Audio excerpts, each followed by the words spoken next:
So welcome everyone. So who do we have? So is that Andy and Fee? Hello. So where are you based?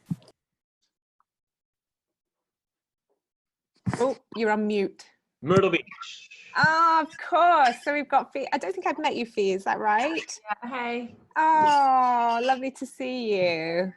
It's funny because on Zoom, faces are small and slightly pixelated. So I'm like, I need to meet you all in person and get context. So that's great. And then we've got Gordon and Matt and Leisha, Michelle, Marcotte. In fact, Marcotte's the one responsible for doing the templates and her team. So we're very blessed. The reason why I'm pointing that way is because she sat next to me. It's funny when you share an office. Okay, so and then we've got Zach there too, and Shelby, and we've got Daniel. So phenomenal. What we'll do is we'll continue, and if people arrive, then they can integrate as we go along. So I'm really excited to introduce you to Shelby. And so this session is about video, and it may not be your field, but what's phenomenal about video is it will actually, I'm just going to make sure you're muted if that's all right, people. Got some feedback going on. Is what's lovely about video is it actually introduces the concept of telling stories.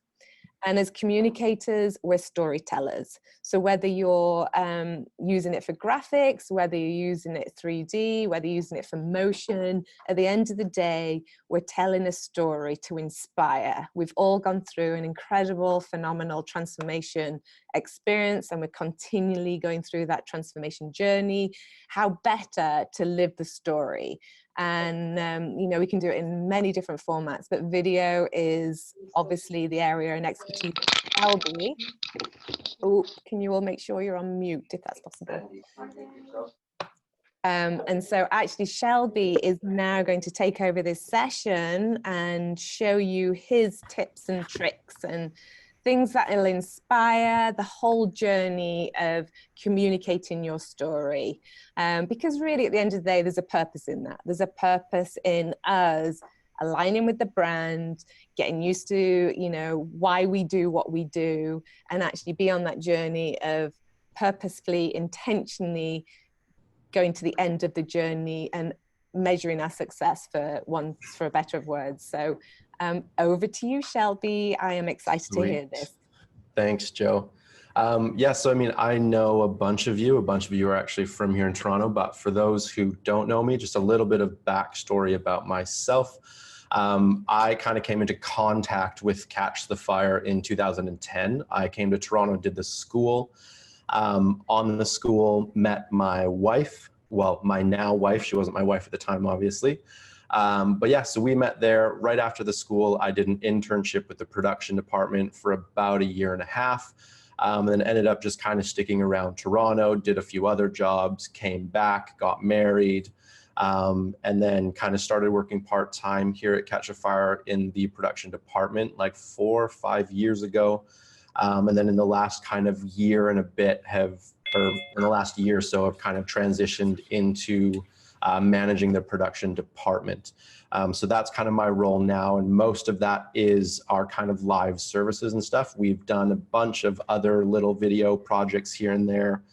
I also do my own kind of freelance video production outside of Catch the Fire. So I've got a fair bit of experience kind of doing that as a business. But yeah, just a lot of kind of video stuff. So that's kind of my backstory. That's who I am. And yeah, obviously living here in Toronto. I'm Canadian through and through, born in Canada, raised here, and living in Toronto. So to kind of build on what Joe was kind of mentioning about, you know, we're all storytellers. It's so true, and everything we do and communicate in video, it's super, for me and from my perspective and even my thoughts, that it's super important. And it's a really, really big deal in the day and age we live in.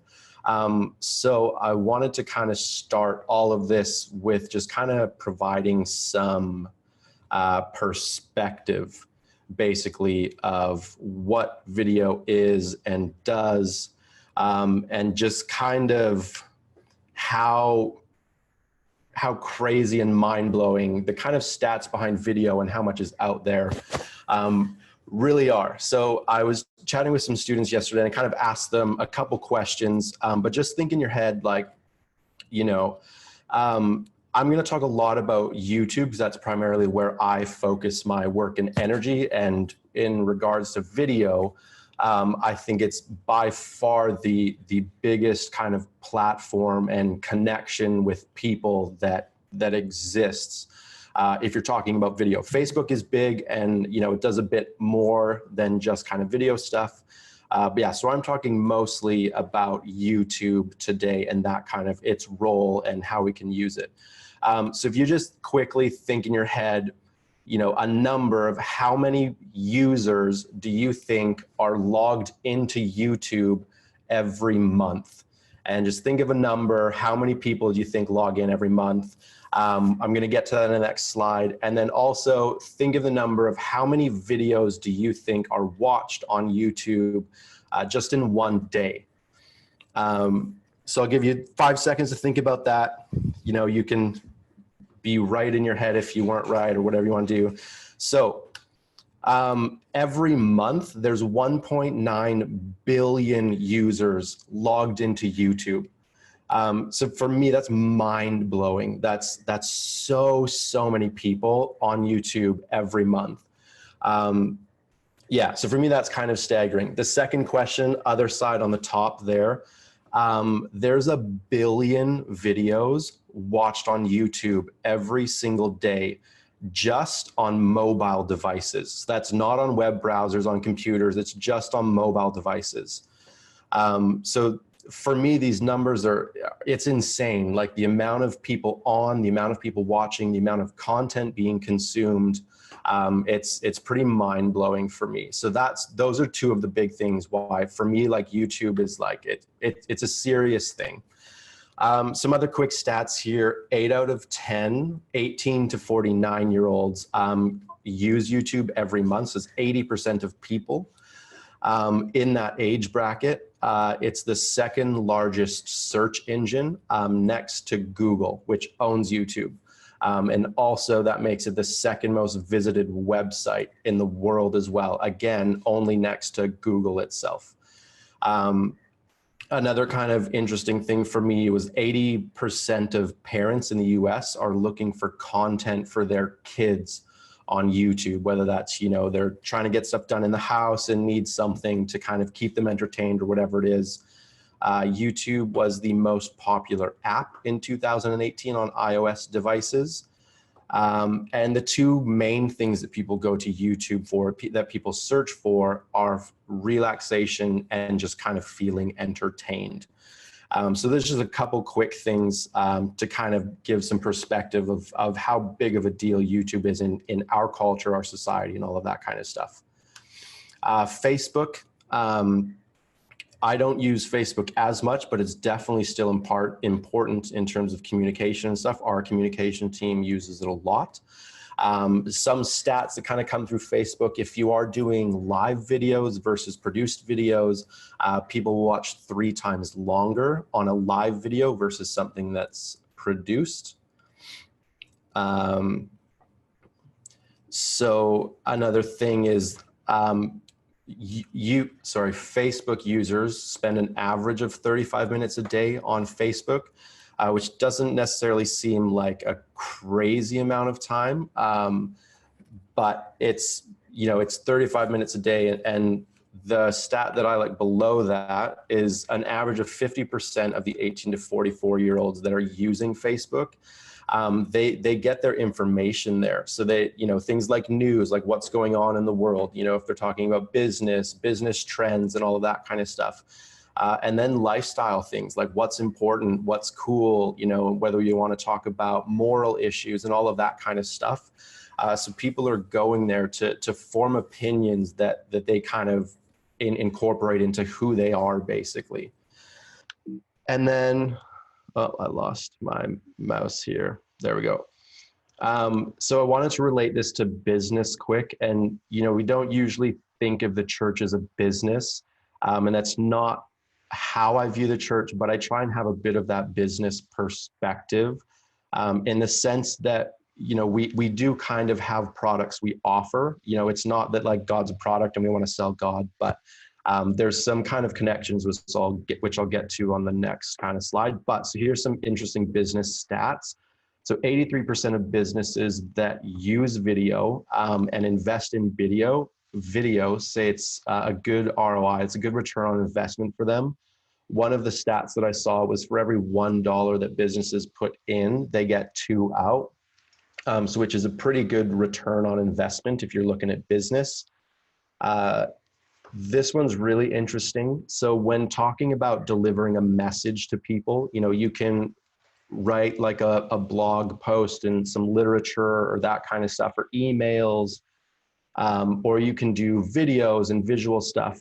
So the stat is that when people watch videos to receive information, they retain 95% of the message. So it's not like all the details, but 95% of the message of the video. When people read the same content, they retain 10% of the message. So that's just one thing that's kind of like, it makes a big difference. And that's a huge contrast to start looking at, retaining the overall message of what we're trying to say and do. 72% of people prefer learning about products or services from videos, myself included. I would definitely prefer to watch a quick video about something than read an article about it. 65% of people that use YouTube use it to solve problems. And that could be an interesting thing. That can be the kind of normal, how-tos or how to fix this or that kind of stuff. But if we want to kind of think of that in relation to the church, people have a lot of problems, whether they're looking at dealing with anxiety or addictions or just need some hope or whatever it is. There's a lot of kind of things that people search for. And the last one, businesses that included a video on their landing page increased conversions by 80%. And so what that looks like, if you're not sure, is basically, let's say someone has just moved to London, they're looking for a new church. They type in Google, churches in London. Catch a Fire London pops up. They click on it, and if there's a video there on that landing page for their website, people are 80% more likely to engage with that company or that church, whatever it is they're looking at, as opposed to just having a bunch of text. So that's something that can be really important for us, whether you've got a big or small church. If people are finding your website, we really want to maximize our engagement with people and just kind of maximize our opportunity to connect with them. All right, so here's some reasons why I think all of this matters. I kind of mentioned this before, that I try and kind of balance perspectives of like, we do have products to offer in a sense. People are looking for an experience, people are looking for an encounter, people are looking for help, for community, comfort. All of these things can be, like a kind of product in that sense. And we have all of that to offer, especially as Catch the Fire churches, with our values and our heritage and just generally how we do things. We really do have a lot to offer people. And the world is online and searching. There's almost 2 billion people on YouTube every month, and they're looking for relaxation or entertainment. People, we can bring that. People can put on worship music in the background, helps them relax, or all of that kind of stuff. There's lots of, not to get too far into like the spiritual side of stuff, but there's lots of like counterfeit things and meditation and all that kind of stuff. But we really have a lot to offer people, and people are searching. The cool thing about video, if you're to think of like, your most kind of shameful habit or issue or problem, whatever it was, it's so much easier to go online, type in Google or type in YouTube, you know, how to get free from addiction, how to get over anxiety, or whatever that thing might be. You know, there's no fear of judgment, you know, being on your computer alone, you know, typing in, asking questions, that kind of stuff. So videos are kind of like an opportunity to have like one-on-one kind of interaction with people, and not to replace like in-person interaction. But for myself, at least, you know, going through the school, we do like walking in the light and all that kind of stuff. And it's super awkward. Like it's, you know, bringing up these, you know, problems that I have, issues or whatever, that like verbally speaking that out to someone in person is super intimidating, can feel super awkward. You know, it's great at the end, but it'd be much, much easier for me to go onto YouTube and search, you know, like I'm feeling super anxious about a big presentation I have, you know, or something like that. So it's a really safe way for people to kind of find answers, to approach us first. And it can help us build trust with people as well. You know, if people might generally assume like the church is judgmental or something like that, but if one of our videos that talks about, you know, how to deal with anxiety or whatever it is, that comes up, they click on it, you know, then they actually start to hear someone talk and they're like, oh, this person actually understands, and they're not just going to tell me, you know, just sit down and pray and ask for forgiveness or whatever it is. You know, it just gives us that kind of safe way to approach people, or for people to connect with us in like their most safe and comfortable environment. Another thing is video is more engaging, and I'm talking more in the literal sense of it's literally visual and audio. So you're just kind of interacting with more senses. So it's more kind of engaging on that level. And then kind of back to the information retention, videos are just super effective at delivering information. You know, you can plan out and script exactly what you want to say, exactly what people, you know, need to know. It's just really easy to plan it out and kind of make it a consistent and just like really solid kind of deliverable for people. And so the biggest thing that makes me really kind of passionate about the whole video side of stuff is that I feel like the online world and YouTube is a massive mission field. There's so many people on there every day, every month, and, you know, people looking for answers. You know, lots of people are just looking for entertainment, you know, just want to see some funny videos of people falling or whatever. You know, there's all that kind of stuff, but there's billions of people using YouTube. And if we have the right content that speaks to what they're looking for and what they're going through, you know, it's a massive kind of foot in with connecting with people and kind of, you know, spreading the kingdom, building our churches, all of that kind of stuff. So I try and look at YouTube as that for myself personally, and just it's a massive mission field. And, you know, not to take away from going to other countries and building homes or whatever it is kind of thing, like that stuff's all amazing and necessary. But I think a lot of people don't really see the potential behind kind of YouTube and the social kind of media world. So that's one thing that I'm pretty passionate about for doing video. All right, so sometimes it feels kind of intimidating to think, well, like, you know, what am I going to do? Like, you know, there's hundreds and thousands of hours of stuff being uploaded every day, being created every day. But so I just kind of put a list of just some like random things. A lot of kind of misconceptions is that, like, you know, we need to be the best at something, or, you know, we need to be experts at it, or we need to be the only ones doing it. And that kind of stuff just really isn't true. We all have something that is unique about us. So it's really just kind of figuring out what's unique about us. Who am I? And then, of course, there's elements of, like, you know, it needs to fit with Catch the Fire brand and, you know, all of that kind of stuff and our values and everything. But it can be so many different things. And even if it just acts as, like, you know, someone found us funny, so they wanted to kind of look into us more, and then they end up finding the church and, you know, all that kind of stuff. So here's just a list of some ideas. You've probably kind of skimmed over it already. So there's the kind of usual, which I think most people kind of go to first, which is, you know, streaming your meetings live. Some other things that you can do at the school here, they've actually started doing like live prophetic evangelism or live prophetic words. So they'll literally just go on to Facebook, start a live video, and then just whoever kind of comes on and kind of connects with it, they'll just start giving people like prophetic words and stuff. I think I may have just lost my camera, but no, actually it's still working. Never mind.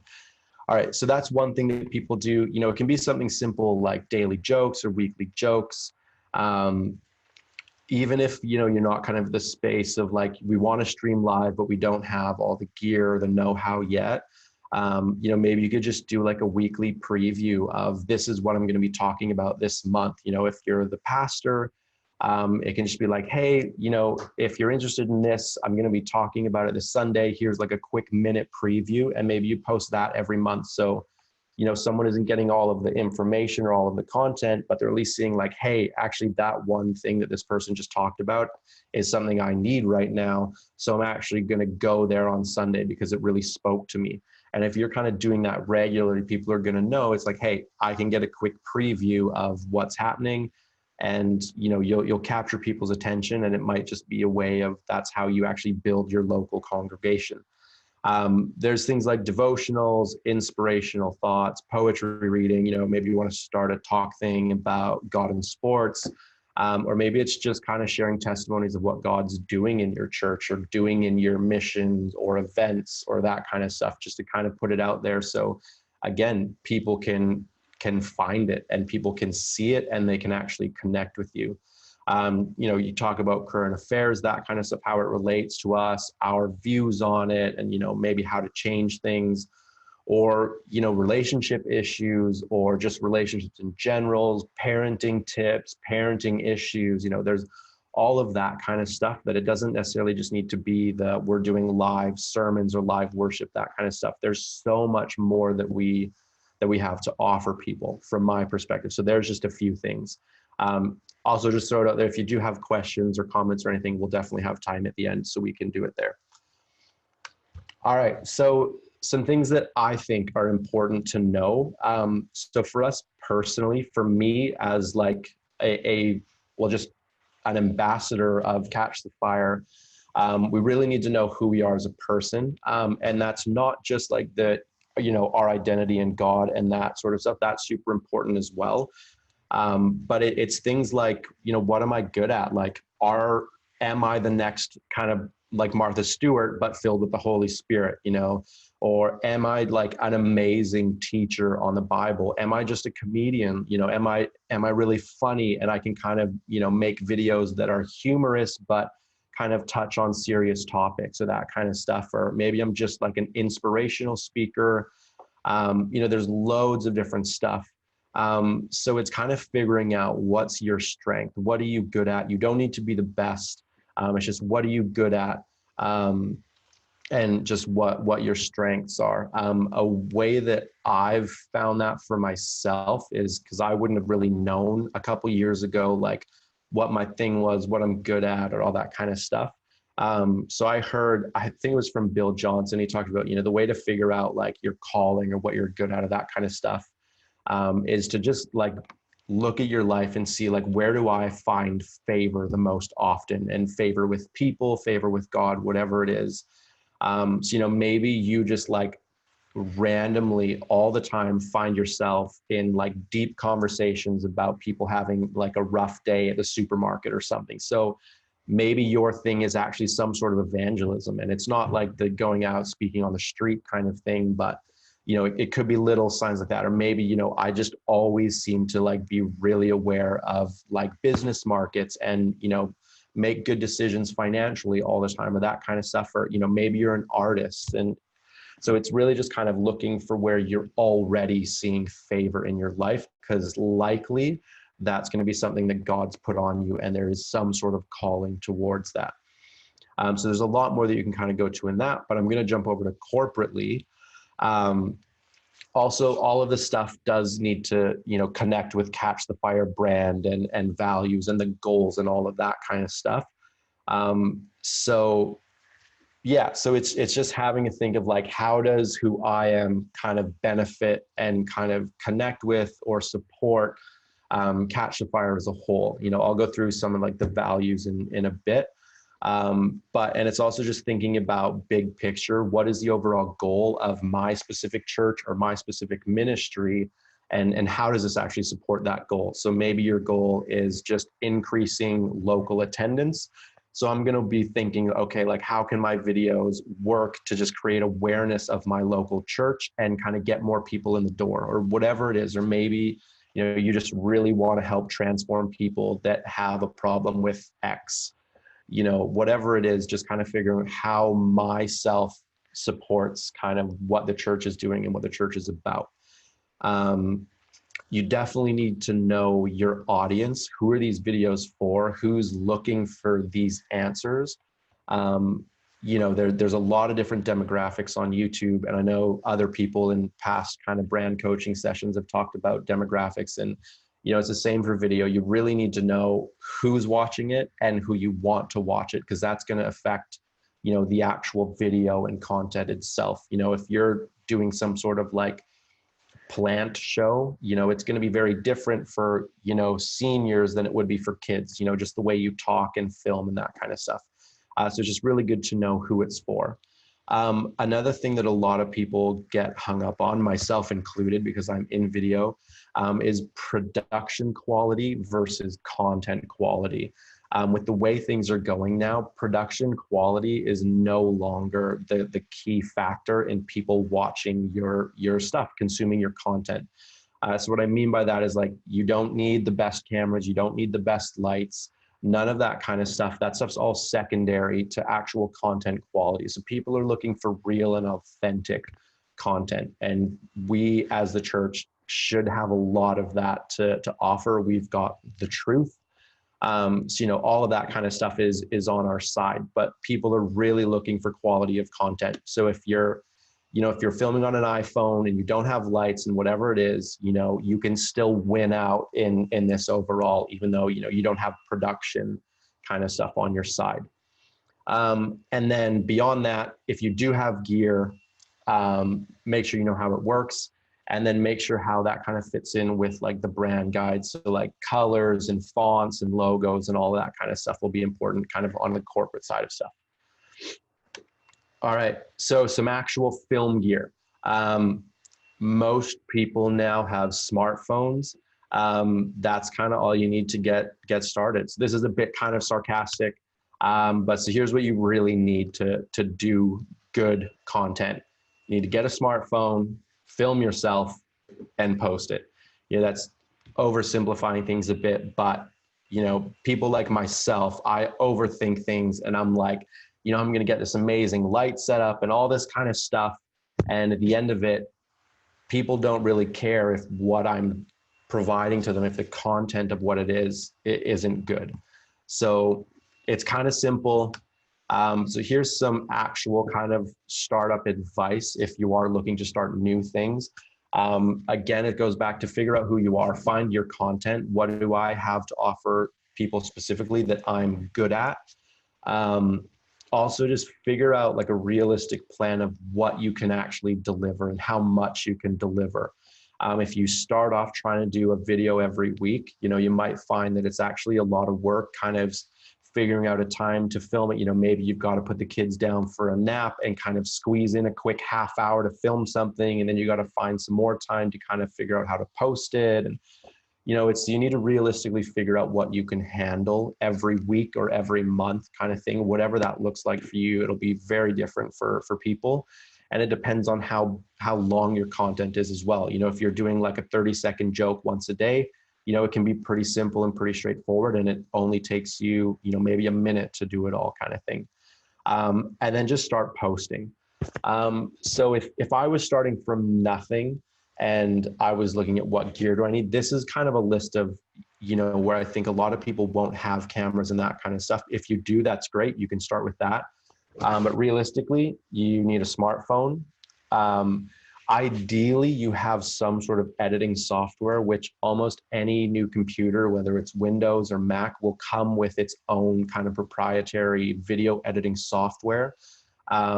Super beneficial to know just a little bit about that. So that's why it's number 2. Third, if you can get a microphone that plugs into your phone, there is lots of them available. You can spend anywhere from like $50 to $500. A third-party microphone that plugs into your smartphone will make a big difference in audio quality. Although not necessary, that would be something, if I was looking at investing in stuff, this would be the order that I would get things. And then, so a tripod, so you can kind of film yourself for the subject without being like super shaky. And then, you know, maybe down the road, or if you do have some extra money, you can kind of start looking at like maybe getting like a light to use.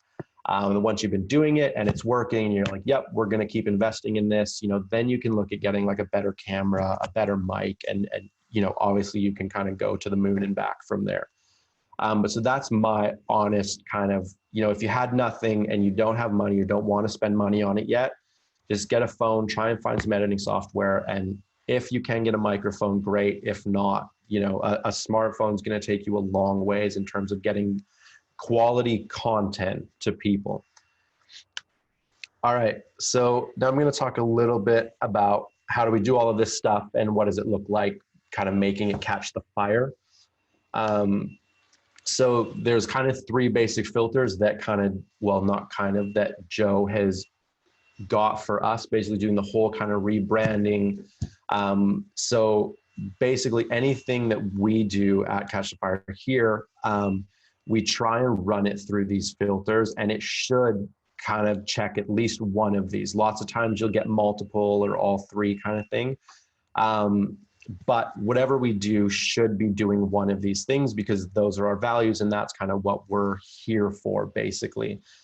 So it doesn't necessarily literally need to mean that people are feeling the presence, you know, when they watch it. It doesn't necessarily need to mean that they are encountering God when they watch it, or that they're being transformed. It could be that, you know, we're telling people about their, like someone's experience when they felt the presence of God at our church, or, you know, the experience of their encounter. So it could be stuff that's kind of alluding to or describing these things.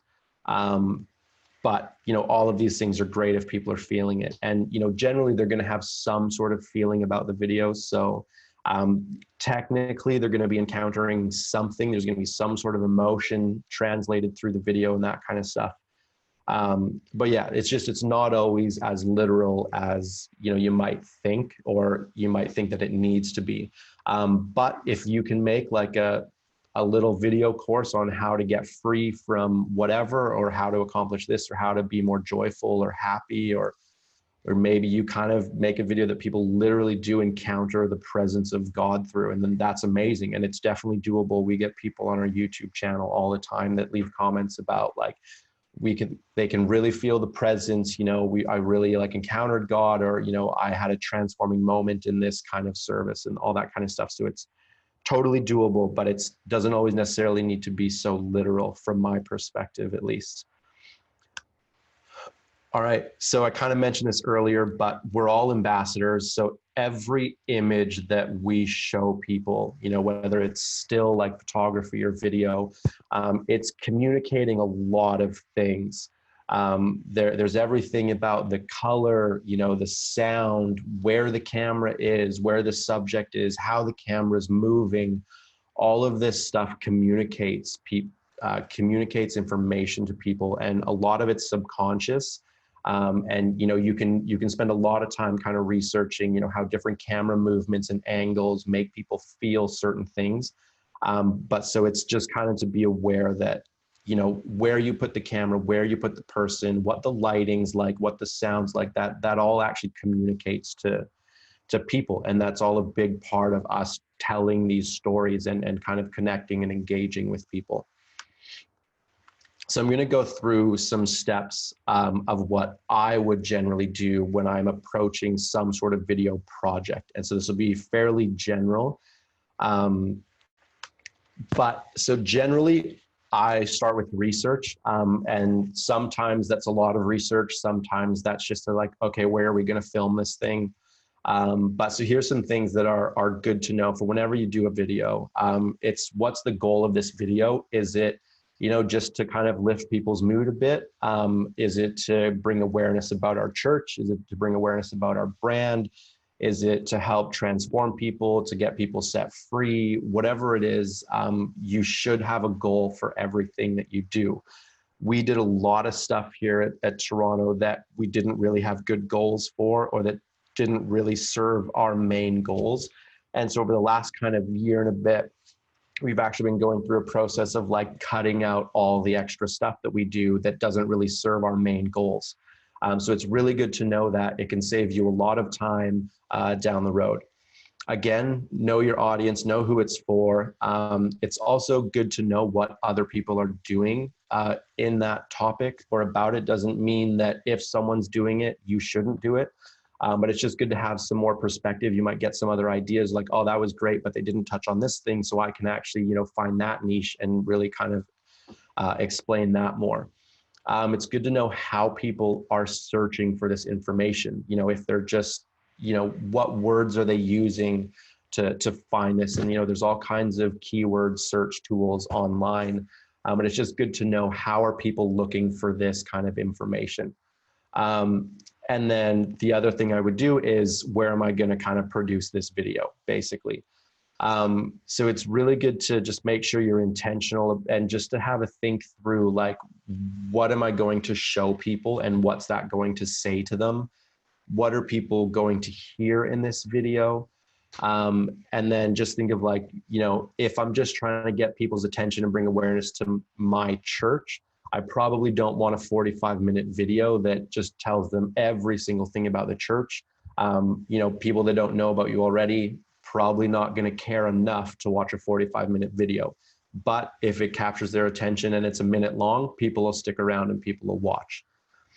Another important thing, even if it's just a smartphone, just know how your equipment works, know how to change the settings, know what the settings mean. If you are using cameras, you should try and understand things like ISO and shutter speed and depth of field and aperture and all of those kinds of things, what frame rates do and all of that kind of stuff. I'm not going to talk about it now, but it's just, those are things that are good to know, and they'll just help you create better, more engaging content. And the last thing that I'm going to do in kind of my pre-production phase is I'm going to make sure that the content in the video is going to flow really well. I don't want a bunch of extra stuff that doesn't necessarily make sense or doesn't necessarily speak to the goal of the video. Nowadays, people are, pretty quick with what they want to watch. They won't stick around for that long. So it's just make sure everything flows really well. I'm going to try and speed things up a little bit here. But so in production, when you get to the place, it's, finding your background, making sure that what's behind the people makes sense with the video, and that it's kind of just like visually pleasing. You really need to listen to your environment. A good example of this is like, say, you really need to just film an informational video. You've just gone down to the beach because it's always clear, there's no one around, and you found a really nice wall that's got a sweet backdrop there. You start filming. So all you see is this wall, like let's say the wall behind me kind of thing, but you actually hear the ocean and the waves. That's going to feel very confusing to the people watching the video, because they're just looking at like this sweet wall that you found, but they're hearing something that's very disconnected with what they're seeing. So it's just really make sure that what's in the background, both visually and audibly, makes sense with what people are actually seeing. Then things about like camera position, how close are you to the person? Maybe you're really far away. Those are all going to communicate like connection. If you're really close to something, you're going to feel more connected to it, all of that kind of stuff. And then I mentioned background audio already. And then, so again, camera settings, even on your iPhones, you can lock the exposures on your phone so that the color's not changing as you film, the exposure's not changing, all of that kind of stuff. And another thing that I'll generally always do is I'll do multiple takes. If I'm doing stuff with information or whatever it is, I'll always try and film the same thing twice. Post-production. Again, learn how to use editing software. Even if you just learn, there's 3 basics that I would recommend. They're very easy. You could learn them all in a day. YouTube can help you. It's got everything you need to know about every editing software. But one big thing is audio. Learn how to balance the audio, and that's making sure that nothing's too loud or too quiet, or the background music isn't louder than the person talking, all of that kind of stuff. Learn how to add some titles, just little kind of like title things. They go a long ways in helping people connect. And it just feels like it's just more kind of connection with like, oh, I know who this person is, that kind of thing. It's not just them telling. It feels a little more official. And then if you can kind of, if there's kind of dull moments or there's pauses, that kind of stuff, just learn how to cut those out so you can just make your videos kind of nice and sharp. So that's something that I would definitely recommend. Another big thing post-production, you know, it's all about being found and being able to connect with people. So 3 things that are really important for that is the titles of your video, of your content.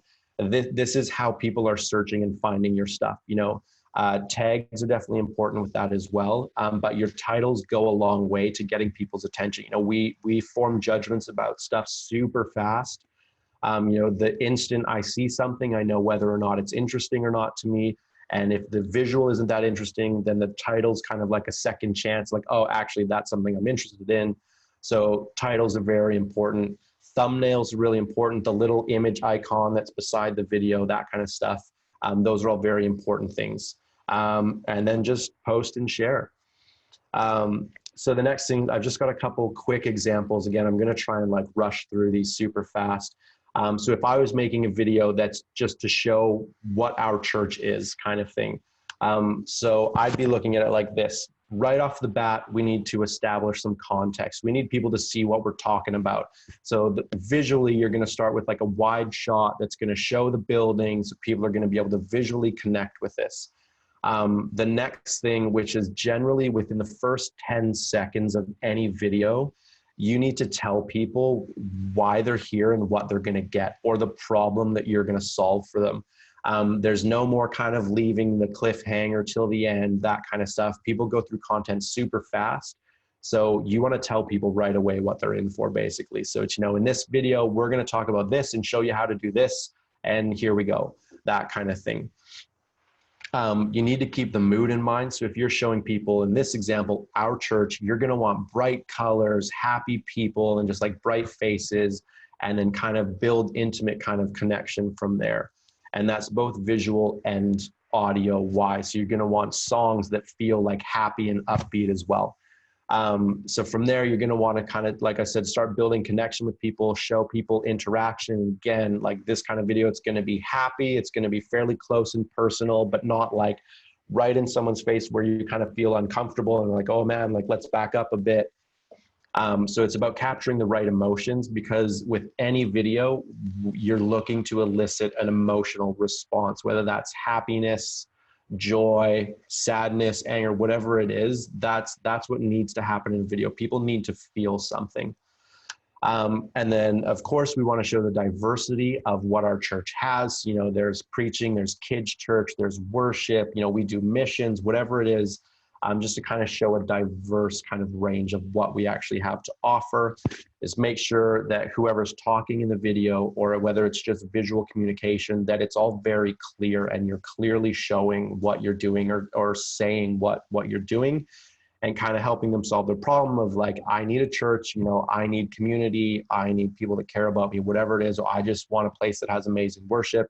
You know, you're kind of solving that problem for them. You're showing them how you can fix that.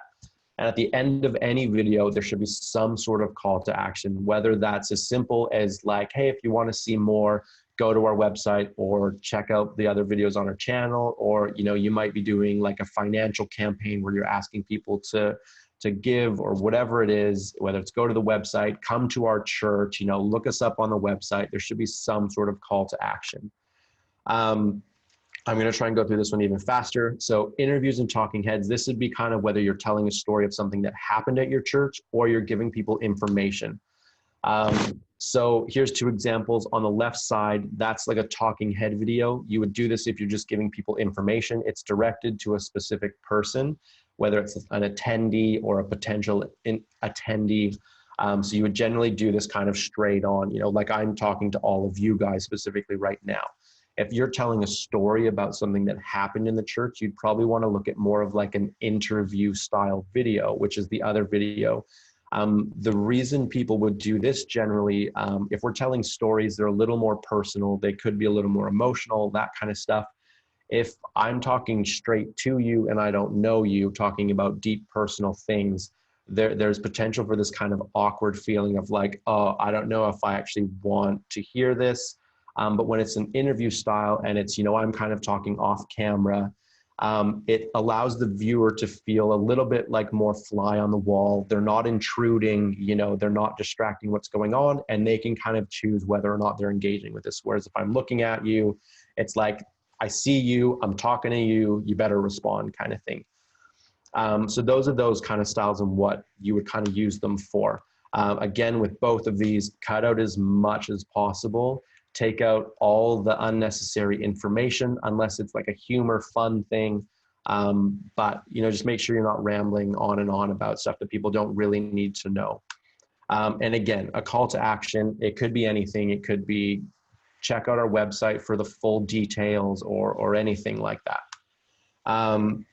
Live events is generally the big one that most people do, or most churches do. And I would say to this, like, you really need to have a solid and clear goal with this.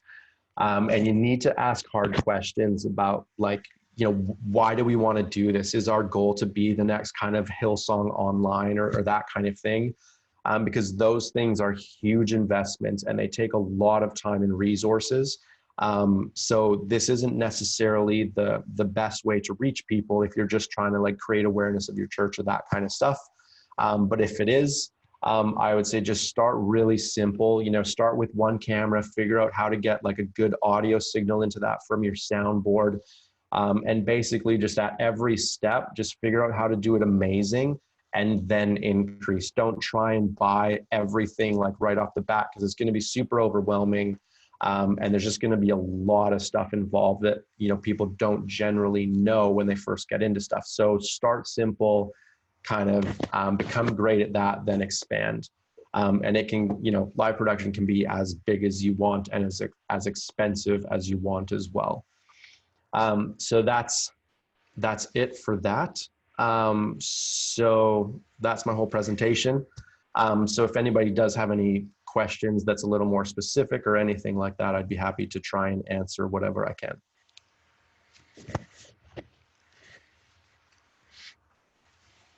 Thank you, Shelby. That was very insightful and very helpful as well in the process, especially because actually there's parallels in those processes, in applying it to different areas. So are there any questions? Just think about your own department, your own area of communication, even if it's not film, video in this sort of genre, it's still using those concepts, or anything actually within the brand, feel free to ask. Or any feedback or anything that you'd like to add.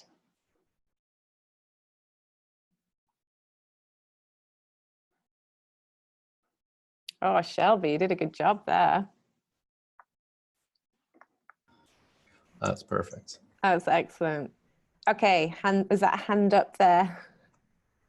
Or is that a wave? Do we have a question there? I guess, is there anything, well, the answer is yes, but I'm going to ask it anyway. Is there anything that would really take us off brand? What are some big no-nos in the Catch the Fire brand, I guess? Perfect question. So do you want to answer that one, Shelby? I mean, when I think about Catch the Fire, it's generally pretty lively, joy and that kind of encounter transformation.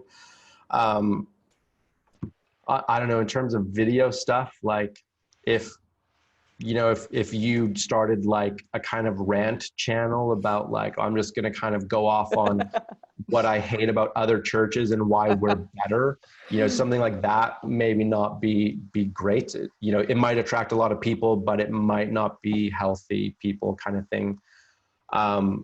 Yeah, I like there's so much stuff that people can do. And honestly, like if you're engaging people and kind of bringing them closer, even if it's just closer to you as a person who has these catch the fire values, or whether it's specifically drawing them closer to the church in whatever way, like even if that's just, you know, you have funny jokes every day and people learn to like you, and then they realize that, oh, you're actually the pastor of this church, or you go to this church, you know, it's all kind of good as long as it's like positive, like edifying kind of content in that sense. Then I mean, I don't really know anything that could be off limits kind of thing. You know, I recently saw stuff where it's some priest in the UK, like he basically just watches like pop culture videos, whether it's music videos or whatever, and just talks about them. And some of this stuff, like some of the videos, they're not like, you know, it's not like sexual content stuff, but it's like, you know, it's things you wouldn't normally expect to hear from a priest,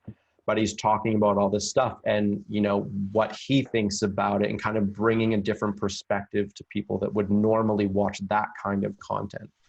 So yeah, so I guess kind of no.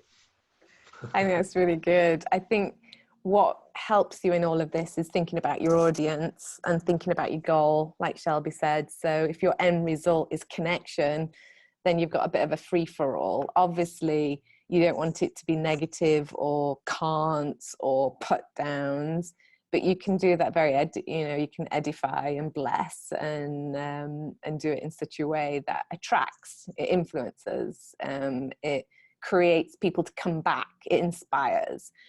And I think that it goes back to your goal in all of this. And actually, you know, keep looking at now Catch the Fire hub.com. So you've all noticed that it's changed from ctfbrand.com, but it's the same content but enlarged. And keep going back to the culture, because the culture aspect is really, as an ambassador, I'm responsible in my role to lead people into an encounter with God. And for different age groups, for different target audiences, different demographics, you're going to have a different how. And so that's what the exciting, fun, creative, outside the box thinking is how do you attract that? How do you attract people into a fresh encounter? And if it means fresh content coming from you, explore it, because what's so lovely, my takeaway is we can actually really do it simply with very minimal amount of equipment. You know, before, it wasn't that long ago where really this was off, you know, there's off limits because we wouldn't have that in our back pocket. Everything now is captured, you know, even I'm just watch my teenage children, they capture anything and quickly push that content out to their peers. The immediacy is almost ridiculous. And so it's like quick, fast pace. It's like a conversation. And then like a conversation, it can also be dropped and moved on. And I think it's like, what can we do, you know, for those 3-second first impressions? And if it is like that priest, I think it's phenomenal. You're just thinking outside the box and having fun. I think it's having fun, isn't it? And finding the joy in you leading someone into a fresh encounter. And it may not be immediate payoff either. I think this is also promoting your message in a way that you may not see the measure of success, but it may be a delayed thing. It's getting it out there in all different communication channels. And this is one area that actually just seems user-friendly now and approachable. And I can do that. I can sustain that. I've got continuity. And that's the fun part. It's cool. I love how accessible this is actually now. And I think what's really fun about this as well, Shelby, I don't know, but it doesn't have to be, you can do raw content excellent. You don't have to be highly polished excellence. It can actually be live video, self-video, sort of video too. If that's your flavor, you know, that's actually opens it up for most people, everyday people who are not necessarily filmmakers. It's the story. Yeah, for sure. It's great. Well, thank you so much, Shelby. Really Yeah, no appreciate worries. your time and your input there. That was phenomenal. Again, this will be going up on the site, and so you can rewatch or you can let other people know who've missed it. And and keep going back to the site. Feel free to ask questions, especially as we're stepping into integration as well. Things are developing quick and fast, and the brand's enlarging here, there, and everywhere. So it's great. Have a lovely month, and we'll catch up again next month.